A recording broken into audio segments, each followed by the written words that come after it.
வணக்கம். ஆகஸ்ட் 4ஆம் தேதி இன்னைக்கான 3வது பதிவு. பங்குச்சந்தையில் நடந்த சில விஷயங்களை விரைவாக பார்க்கலாம். முக்கியமான தகவல், நான் செபி ரெஜிஸ்டர்ட் அட்வைசர் கிடையாது. நம்ம சேனல்ல இருந்து எப்போதுமே ஸ்டாக் ரெக்கமெண்டேஷன்ஸ் கிடையாது. யூடியூப் சேனல் மட்டும் இல்லைங்க, மற்ற சோஷியல் மீடியா பிளாட்ஃபார்மான இன்ஸ்டாகிராம், வாட்ஸ்அப், டெலிகிராம்ல இருந்து கூட நாம ஸ்டாக் ரெக்கமெண்டேஷன்ஸ் வழங்குவதில்லை. மேலும் பணத்தை வாங்கிட்டு எந்த சேவையும் வழங்குவது இல்லை. பல போலியான குரூப் இயங்கிட்டு இருக்கு. தயவு செய்து ஜாகிரதையாக இருங்க. இந்த வீடியோவில் காட்டக்கூடிய அனைத்து கம்பெனிகளும் வெறும் இன்ஃபர்மேஷனல் பர்பஸ்க்காக மட்டுமே முதலீடு செய்யுங்கன்னு சொல்கிற வீடியோ கிடையாது. எந்த ஒரு முதலீட்லையும் ரிஸ்க் இருக்கும். ரிஸ்க் புரியாமல் இன்வெஸ்ட் செய்யாதீங்க. ரிஸ்க் புரியலைன்னா தயவு செய்து இன்வெஸ்ட்மெண்ட்டை தவிர்த்துருங்க. நம்ம ருபி டிரைவர் சேனலை ஆதரிக்கிற அனைத்து நல்ல உள்ளங்களுக்கும் நன்றி. அமெரிக்கா ஈரான் போர் குறித்தான அப்டேட். டீலா நோ டீலா? அமெரிக்கா அதிபர் டொனால்ட் ட்ரம்ப் கேட்குறாரு ஈரான் கிட்ட. ஈரான் டபுள் ஸ்டாண்டர்ட்ஸ் எடுக்கிறாங்க. இப்போ அமெரிக்கா தரப்புல வந்து குற்றச்சாட்டு வைத்திருக்கிறாங்க. பேச்சுவார்த்தைக்கு வராங்கன்னு சொல்லி தாங்க இப்போ வராத மாதிரி தெரியுது. அதனால் இப்போ டீல் இருக்கா டீல் இல்லையான்னு கடைசி வாய்ப்பு வழங்குவதாக அமெரிக்க அதிபர் சொல்லியிருக்கிறாரு. ஸ்ட்ரெயிட் ஆஃப் ஹார்மஸ் அமெரிக்கா கண்ட்ரோலில் தான் இருக்கும்னு மறுபடியும் சொல்லியிருக்கிறாரு. அவருடைய சோஷியல் மீடியா பக்கத்தில் இதை பதிவிட்டிருக்கிறாரு. ஏஷியன் மார்க்கெட்ஸ் இன்றைக்கி மிக்ஸ்டாக இருந்திருக்குங்க. ஜப்பானுடைய நிக்கை 0.8% ரெட்டில் ட்ரேட் ஆகிட்டு இருந்தது நம்ம காலையில் டைமில். சவுத் கொரியாவுடைய காஸ்பி 3% அதிகரித்தது நம்ம காலையில் டைமில். யூஎஸ் மார்க்கெட்ஸ் நேற்று க்ரீனில் தான் க்ளோஸ் ஆயிருக்குங்க. ஸ்ட்ராங் க்ரீனில் இருந்திருக்கு. டவ் ஜோன்ஸ் 1.3% அதிகரித்தது. S&P 500 1.4, நாஸ்டாக் 2.1% நேற்று அதிகரித்தது. நம்ம நிஃப்டி 50 இன்னைக்கு ஓப்பனிங் ரெட்டில் தான் இருந்திருக்கு. 0.3% ரெட்டில் ஓப்பன் ஆயிருக்கு. இன்ட்ராடேல 0.8% வரைக்கும் விழுந்தது. இன்ட்ராடேன்னு சொல்லும்போது நம்ம 11 மணி அளவில் எடுக்கப்பட்ட டேட்டா. ஆயில் விலை இன்னைக்கு பிரெண்ட் க்ரூட் 84.39 பக்கத்தில் ட்ரேட் ஆகிட்டு இருக்கு ஒரு பேரலுக்கு. டாபருக்கு FSSAI தடை விதிச்சிருக்கிறாங்க. அவங்களுடைய ப்ராடக்ட்ஸை உடனடியாக சேல்ஸை நிறுத்த வேண்டும் அவங்க ஆர்டர் பாஸ் பண்ணியிருக்கிறாங்க. அவங்களுடைய எக்ஸ்தலத்திலையும் இதை பதிவிட்டிருக்கிறாங்க. தகவல் நமக்கு கிடைத்தது NDTVலேருந்து. இந்த 100% அப்படின்னு அவங்க விளம்பரப்படுத்தக்கூடாது. அவங்க பேக்கேஜிங்லையும் சரி அட்வர்டைஸ்மெண்ட்லையும் சரி இல்லாத 100% அப்படின்ற மாதிரி காட்டக்கூடாது. அது மிஸ்லீட் பண்ணுறாங்க கஸ்டமர்ஸை. அதனால் உடனடியாக அதை நிறுத்தியாக வேண்டும், சேல்ஸை நிறுத்தியாக வேண்டும்னு FSSAI தடை விதிச்சிருக்கிறாங்க. சில ப்ராடக்ட்ஸுடைய பேர்கள் NDTVயில் கொடுத்துருக்குறாங்க. Honey, apple cider vinegar, virgin coconut oil, sesame oil, கவுகி, கோகனட் வாட்டர், கோகனட் மில்க் போன்ற அந்த அவங்களுடைய ப்ராடக்ட்ஸ் எல்லாமே இந்த 100% அப்படின்னு போட்டிருக்கிறாங்க. அது மிஸ்லீட் பண்ணது. நிஜமாவே 100% கிடையாது. அதனால் அது உடனடியாக விற்பனையை நிறுத்தியாக வேண்டும்னு தடை செய்திருக்கிறாங்க FSSAI.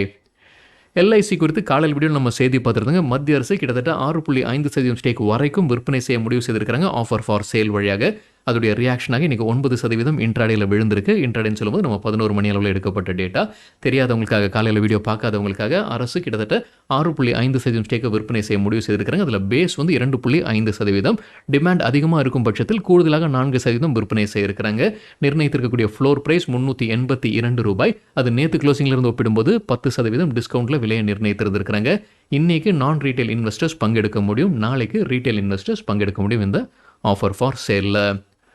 மேஸ்டாக் தரப்பு வந்து ஒரு அப்டேட் இருக்குது. அவங்க இனோவேசர் அப்படின்ற நிறுவனத்துடன் ஒரு பார்ட்னர்ஷிப்பில் வராங்க. ஹெல்த் கேர் பிஸ்னஸ்க்கு AI பவர்ட் ஹெல்த் கேர் டிரான்ஸ்ஃபர்மேஷனுக்காகத்தான் இந்த பார்ட்னர்ஷிப்னு சொல்லியிருக்கிறாங்க மேஸ்டாக். மீஷோ குறித்து மணி கண்ட்ரோல்லேருந்து கிடைத்த ஒரு தகவல் காலையிலே வந்ததுங்க. மார்க்கெட் ஓப்பன் ஆகிறதுக்கு முன்னாடி பீக் பார்ட்னர்ஸ் மற்றும் எலிவேஷன் கேபிட்டல் ஷேர்ஸை விற்பனை செய்வதற்கான வாய்ப்புகள் இருக்குது. 2.3% ஸ்டேக்கை விற்பனை செய்வதற்கான வாய்ப்பு இருக்குன்னு, அதாவது 10.5 கோடி ஈக்விட்டி ஷேர்ஸ். அதற்கு பிறகு அதை அப்டேட் பண்ணியிருந்தாங்க. 10.48 கோடி ஈக்விட்டி ஷேர்ஸ் கைமாறி இருக்குது இன்றைக்கி மார்க்கெட்டில். ஆனால் யார் வாங்கியிருக்கிறாங்க, யார் விற்பனை செய்திருக்கிறாங்கன்ற தகவல் இது வரைக்கும் இல்லை. ஏத்தர் எனர்ஜி ரிசல்ட் நேற்று அறிவிச்சிருந்தாங்க. இன்றைக்கி நல்லா பர்ஃபார்ம் பண்ணியிருக்கிறாங்க. இன்ட்ராடேல 14% அதிகரித்தது. புரோக்கிங் நிறுவனங்கள் என்ன ரேட்டிங் டார்கெட் கொடுக்குறாங்க?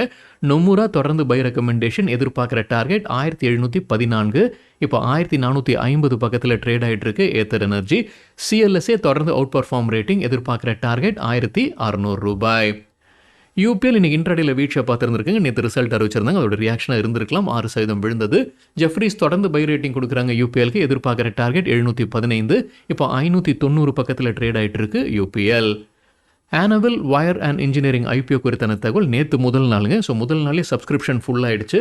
ஒட்டுமொத்த சப்ஸ்கிரிப்ஷன் 5 மடங்கு ஆகியிருக்கு. ரீட்டைல் கேட்டகரி மட்டும் 5 மடங்கு ஆகியிருக்கு. கிரே மார்க்கெட்டில் ப்ரீமியம் ₹80 கூடுதலாக இருக்குது.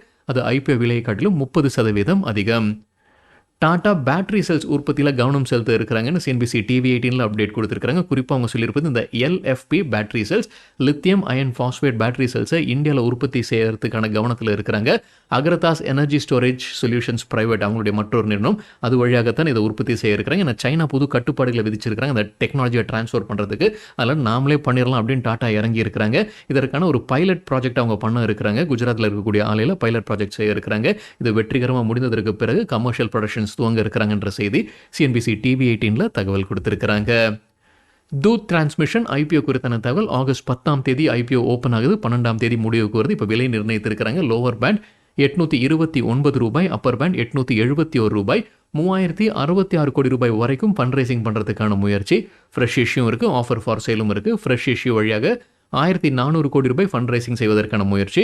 Offer for sale already existing share holders விற்பனை செய்வது 1.9 கோடி ஈக்விட்டி ஷேர்ஸ்.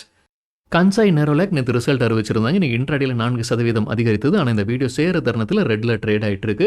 கம்பெனி முதலீடு செய்கிறாங்க, 600 கோடி ரூபாய் முதலீடு செய்கிறாங்க. உங்களுடைய உற்பத்தி திறனை அதிகரிப்பதற்கு 3 இடங்கள்லைங்க சயாக்கா, பாவல் மற்றும் ஹோசூரில் உங்களுடைய உற்பத்தி திறனை அதிகரிக்கிறாங்க. இது நிதியாண்டு 2028-29 முடிக்கப்படும்னு சொல்லியிருக்கிறாங்க. ஹோசூர்து மட்டும் எடுத்து பார்க்கும்போது இப்போ எக்ஸிஸ்டிங் கெப்பாசிட்டி 2237 கிலோ லிட்டர்ஸ் மாதத்திற்கு.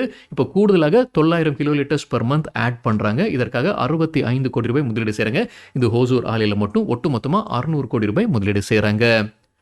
பெரமல் ஃபார்மா தற்போது அப்டேட் இருக்குது. அவங்க முன்னவே அறிவிச்சிருந்தாங்க அகமதாபாத் ஆலையில் உற்பத்தியில் பாதிப்பு ஏற்பட்டிருக்கு. அங்கே கனமழை வெள்ளம் காரணமாக பாதிப்பு ஏற்பட்டிருப்பதாக, இப்போ ஆப்ரேஷன்ஸ் அங்கே துவங்கி இருப்பதாக சொல்லியிருக்கிறாங்க பெரமல் ஃபார்மா ஆகஸ்ட் 3 முதல்.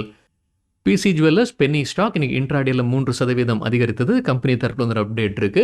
அவங்க 2 வங்கிகளுக்கு மறுபடியும் கடனை அடைச்சிருக்கிறாங்க. முன்னவே அவங்க அறிவித்திருந்தாங்க இந்த குவார்ட்டருக்குள்ளார கடன் இல்லா கம்பெனியா மாற போறதாக. ஒட்டுமொத்தமாக 14 வங்கிகளுக்கு கன்சார்டியம்க்கு அவங்க கடன் கொடுக்க வேண்டியது மணிக்கும் பாக்கி இருந்திருக்கு, கடன் பாக்கி கட்ட வேண்டியது இருந்திருக்கு. அதில் இப்போ 7 வங்கிகளுக்கு கடனை அடைத்திருப்பதாக சொல்லியிருக்கிறாங்க PC ஜுவல்லர்ஸ்.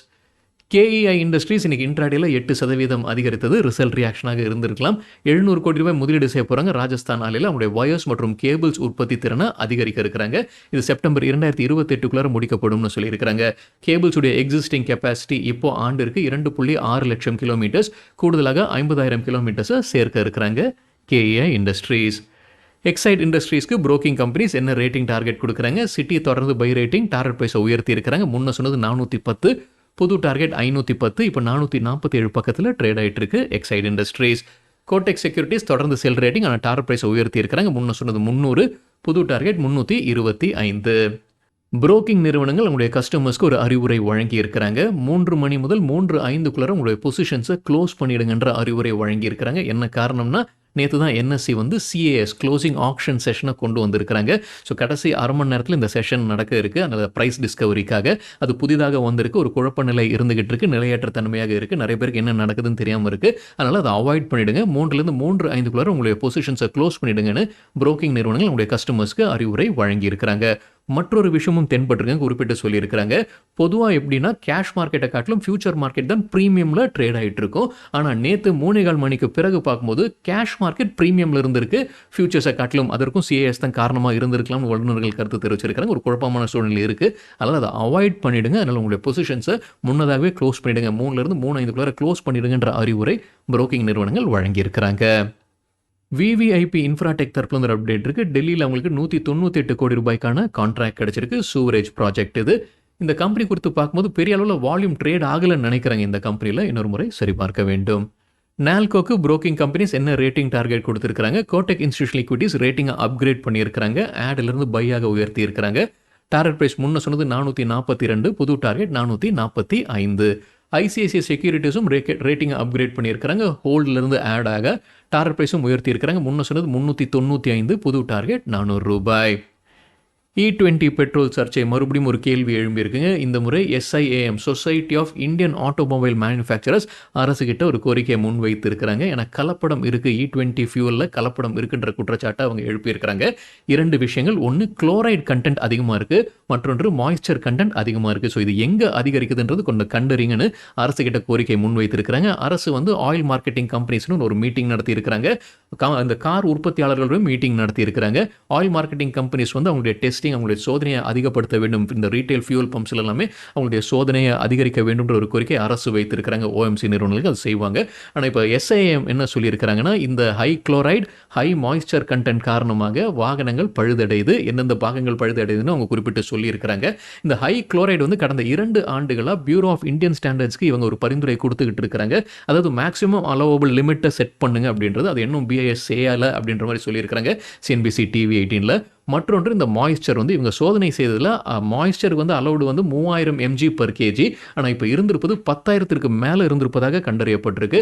அதற்கு அந்த எஸ்ஐஎம் அமைப்பு என்ன சொல்லியிருக்கிறாங்கன்னா, பழைய பெட்ரோல் பம்ப்ஸாக இருந்ததுன்னா அவங்களுடைய ஸ்டோரேஜ் சிஸ்டம், அவங்களுடைய பைப்லைன்ஸ் காரணமாக கூட மாய்ஸ்சர் அதிகரிச்சிருக்கலாம், அங்கே சோதனை அதிகரிக்க வேண்டும்ன்றதையும் அவங்க சேர்த்தே சொல்லியிருக்கிறாங்க. ஆனால் 2 காரணங்கள், ஒன்று ஹை குளோரைடு, மற்றொன்று ஹை மாய்ஸ்சர். அதனால் வாகனங்களுக்கு பழுதாகுதுன்ற குற்றச்சாட்டை society of Indian automobile manufacturers வைத்திருக்கிறாங்க. அரசும் நடவடிக்கை எடுத்திருக்கிறாங்க. அங்கே ஓஎம்சியுடன் மீட்டிங் நடத்தியிருக்கிறாங்க, கார் உற்பத்தியாளர்களுடன் மீட்டிங் நடத்தியிருக்கிறாங்கன்னு சிஎன்பிசி டிவி 18ல அப்டேட் கொடுத்துருக்காங்க.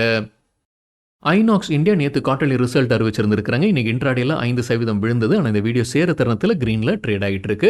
Net profit year on year compare பண்ணும்போது 5% விழுந்திருக்கு, 58 கோடி ரூபாய் கன்சாலிடேட்டட் பேசிஸில். ரெவென்யூ 371 கோடி ரூபாய் இயர் ஆன் இயர் 9% அதிகரித்தது. எபிட்டா 76 கோடி ரூபாய் இயர் ஆன் இயர் ஃபிளாட்டாக இருந்திருக்கு. மார்ஜின் 20.5%, போன வருடம் இதே குவார்ட்டரில் 22.4% இருந்தது. யூபிஐ பேமெண்ட்டில் ஏதாவது மாற்றம் இருக்கா இல்லையா, அரசு புதிதாக வரியோ அல்லது ஃபீஸோ கொண்டு வராங்களான்ற ஒரு கேள்வி இருந்துகிட்டு இருக்குங்க. ஒரு சோஷியல் மீடியாவில் இந்த செய்தி போய்கிட்டு இருக்கு. சிஎன்பிசி டிவி 18ல ஒரு விளக்கம் கொடுத்துருக்குறாங்க. இப்போதைக்கு இலவசமாகத்தான் தொடரப்போகுது யூபிஐ. இதில் முக்கியமாக கவனிக்க வேண்டிய வார்த்தையை இப்போதைக்கு. ஸோ இப்போ என்ன நம்ம ஃப்ரீயாக பண்ணிகிட்ருமோ அது தொடரும்னு சொல்லியிருக்கிறாங்க. ஆனால் இப்போதைக்குன்ற வார்த்தை, இப்போதைக்கு எந்த சேஞ்சஸும் இல்லை. ஆனால் அரசு ஒரு செக்ஷனில் மாற்றம் கொண்டு வராங்க. Payment and settlement systems act 2007ல் செக்ஷன் 10A ஒரு மாற்றம் கொண்டு வர இருக்கிறாங்க. அந்த மாற்றம் என்னென்னா, அந்த செக்ஷன் என்ன சொல்லுதுன்னா, வங்கிகளோ பேமெண்ட் சர்வீசஸ் ப்ரொவைடர்ஸோ எந்த கட்டணமும் வசூலிக்க முடியாது. இப்போ யூபிஐக்கோ இல்லை ரூபே டெபிட் கார்ட்ஸ்க்கோ எந்த கூடுதல் ஃபீஸும் வசூலிக்க முடியாதுன்னு அந்த செக்ஷனில் இருக்குது.